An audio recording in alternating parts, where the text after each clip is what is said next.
தமிழ்நாட்டு அரசில் இருக்கிற பல உயரதிகாரிகள் தமிழர் விரோத உயரதிகாரிகளாக, தமிழ் இன விரோத உயரதிகாரிகளாக, குறிப்பாக ஈழ உறவுகளை எதிரிகளாக, இந்தியாவின் எதிரிகளாக பார்க்கின்ற ஒரு பியூரோக்ரஸி தான் இங்கே இருக்கிறார்கள். அதனால தான் நீங்கள் சொன்ன அந்த மனுவுக்கு பதிலளிக்காமல் திருப்பி அனுப்பியது.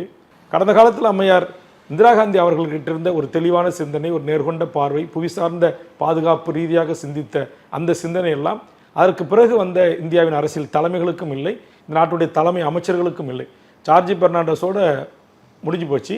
அப்படி ஒரு தெளிவும் அப்படி ஒரு புரிதலும் பெற்ற அரசியல் மூத்த தலைவர்கள் தற்போது தமிழ்நாட்டிலும் இல்லை, இந்திய அளவிலும் இல்லை. இது எல்லாம் தான் இன்றைக்கு தமிழர்களுக்கு ஏற்படுகின்ற தொடர்ச்சியான இந்த இன்னல்களுக்கும் துன்பங்களுக்கும் துயரங்களுக்கும் காரணமாக இருக்கிறது என்று நான் கருதுகிறேன். நீங்க சொல்ற மாதிரி அந்த ஜியோ பாலிட்டிக்ஸ் தெரிந்தது அம்மையார் இந்திரா காந்தி அவர்களுக்கு. அதை ஒட்டி அந்த நடவடிக்கைகள்லாம் பார்க்கப்படுகிறது.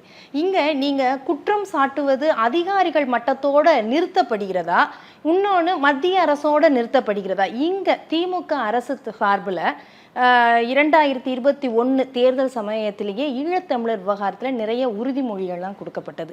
இரட்டை குடியுரிமை அப்படிங்கிற வகையிலையும் கொடுக்கப்பட்டது. அதற்கான முன்னெடுப்புகள்லாம் நடந்து கொண்டிருக்கிறதா? இல்லை, அதான் அதுக்கு உங்களுக்கு அதிகாரமே இல்லை. அதனால தான் சிஏ, என்ஆர்சி, என்பிஎஸ் நான் எதிர்த்தேன்.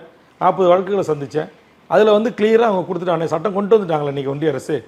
அதில் என்ன சொல்லிட்டாங்க, ஈழத்தமிழர்களை நாங்கள் இங்கு அனுமதிக்க மாட்டோம், அவர்களுக்கு குடியுரிமை வழங்க மாட்டோம் அப்படின்னு சொல்லிட்டாங்க.